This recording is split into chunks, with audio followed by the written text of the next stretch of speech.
Un club privé pour gérer les affaires du monde et reléguer l'ONU au second plan. Donald Trump a donc officiellement lancé à Davos son très controversé Conseil de paix. La charte révèle une initiative et un mandat bien plus vaste que la seule question de Gaza. Le récit de Grégory Fontana.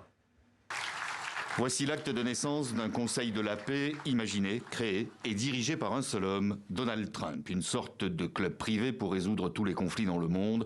Une idée tellement géniale aux yeux de son créateur que personne ne lui résiste. Quasiment tous les pays souhaitent nous rejoindre. On a envoyé les invitations il y a quelques jours et on a les pays qui sont ici. Il y en a 2, 3 que j'aime bien, 2, 3 que j'aime pas trop. En fait, sur cette estrade, je les aime tous. D'habitude, il y en a 2, 3 que je supporte pas, mais là, tous ceux qui sont là, je les aime bien.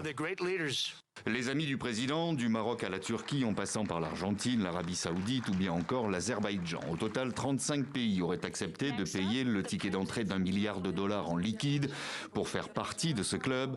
La France, le Royaume-Uni ou bien encore l'Italie disent non. Moscou dit encore réfléchir.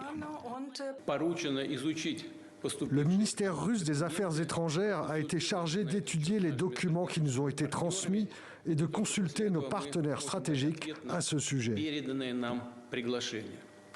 Un seul nom est mentionné dans la charte fondatrice, celui de Donald Trump, autodésigné à vie. Lui seul décide de qui rentre et qui sort. Lui seul a le pouvoir d'adopter des résolutions sans en faire part au Conseil. Beaucoup y voient la volonté de se substituer aux Nations Unies, ce qu'il réfute tout en égratignant au passage l'organisation internationale. On pourra faire quasiment ce que l'on veut.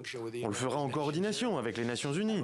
Vous savez, les Nations Unies ont un potentiel immense, mais ne l'ont pas utilisé. Des personnes formidables. Mais sur les 8 guerres auxquelles j'ai mis fin, je n'ai jamais eu à parler avec qui que ce soit des Nations Unies. Donald Trump s'érige donc en faiseur de paix, même si les conflits auxquels il fait référence sont loin d'être totalement réglés. L'ONU, de son côté, recadre et rappelle que son feu vert initialement accordé pour la création d'un tel conseil était pour un tout autre projet, celui d'une paix durable pour Gaza.